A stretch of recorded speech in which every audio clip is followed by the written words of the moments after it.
ሰላም ጤና ይስጥልኝ የቻናላችን ቤተሰቦች እንኳን ወደ ዳኒ ቴክ ስቱዲዮ በሰላም መጣችሁ። ዛሬ በጣም አስፈላጊና ብዙዎቻችሁ የጠየቃችሁን ርዕስ ይዤላችሁ መጥቻለሁ። በአሁን ሰዓት በገበያ ላይ ኦሪጂናል ስልኮች በቅርጽና በመልክ የሚመስሉ ነገር ግን ጥራታቸው የወረደ ኮፒ ስልኮች በብዛት ይገኛሉ። ብዙ ሰው ሳያውቅ ኦሪጂናል ዋጋ ከፍሎ ኮፒ ስልክ እየተሸጠለት ይቸገራል። ስለዚህ ዛሬ ስልክ ከመግዛታችሁ በፊት ኦሪጂናል መሆኑን የምታረጋግጡባቸው 5 ቀላልና አስተማማኝ መንገዶች አሳያችኋለሁ። እስከ መጨረሻ አብራችሁን ቆዩ። የመጀመሪያና ዋነኛው መንገድ ቁጥሩን መፈተሽ ነው። እያንዳንዱ ስልክ የራሱ የሆነ መለያ ቁጥር አለው። እንዴት እንደሚደረግ አብረን እንየው። ወደ መደወያ በመግባት ኮከብ መሳሪያ 06 መሳሪያ ብላችሁ ደውሉ። በመደወያው ላይ በሚመጣላችሁ ቁጥር መዝግቡ። ማረጋገጫ ከዚያም IMEI ዶት ኢንፎ የተባለው ድረገጽ ላይ በመግባት ቁጥሩን አስገቡ። ስልኩ ኦሪጂናል ከሆነ የስልኩን ሞዴል፣ የተመረተበት ቀንና ዝርዝር መረጃ ያሳያችኋል። ምንም መረጃ ካልመጣ ግን ስልኩ ኮፒ መሆኑን እርግጠኛ መሆን ትችላላችሁ። ወደ ሁለተኛ ነጥብ ሁለተኛው ስልኩን በእጃችሁ ይዛችሁት የምታዩት ነገር ነው። ለምሳሌ ሎጎ፣ የኦሪጂናል ስልክ ሎጎዎች ለምሳሌ የሳምሰንግ ወይም የአፕል ምልክት በደንብ የታተመ እና ሲነኩት ልሙጥ ናቸው። ኮፒዎች ላይ ግን ሎጎው ወጣ ያለ ወይም ጥራቱ የወረደ ሊሆን ይችላል። ስክሪን፣ የኦሪጂናል ስልክ ስክሪን ጠርዝ ፓዝል ላይ ማለት ነው በጣም ቀጭን ነው። ኮፒ ስልኮች ግን ከስር ወይም ከላይ ሰፋ ያለ ጥቁር ጠርዝ ይኖራቸዋል።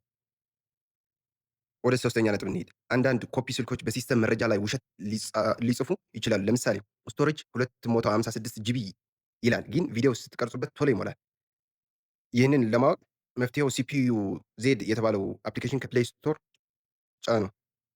ይህ አፕሊኬሽን የስልኩን እውነተኛ ራም፣ ፕሮሰስ እና ባትሪ ይነግራቸዋል። በሳጥኑ ላይ ከተጻፉ ጋር ካልተገጣጠመ ስልኩ ኮፒ ነው።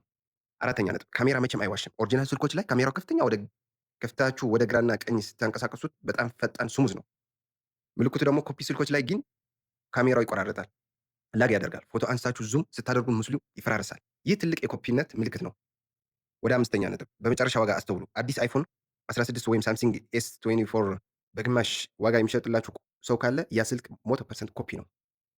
ሁልጊዜ ስልክ ስትገዙ ዋስትና ዋራንት የሚሰጥና ደረሰኝ የሚቆርጥ የታወቀ ሱቅ ተጠቀሙ። በየመንገዱ የሚሸጡ ስልኮች አብዛኛው ጊዜ ችግር አለባቸው።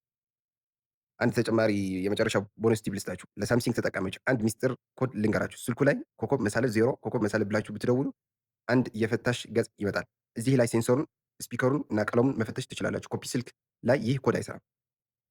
ማጠቃለያ ላይ በስተመጨረሻ ለዛሬ የነበረን መረጃ ይህንን ይመስላል። ይህ ቪዲዮ ለእናንተም ሆነ ለጓደኛችሁ ይጠቅማል ብዬ አስባለሁ። ስለዚህ ሼር ማድረጋችሁ እንዳትረሱ።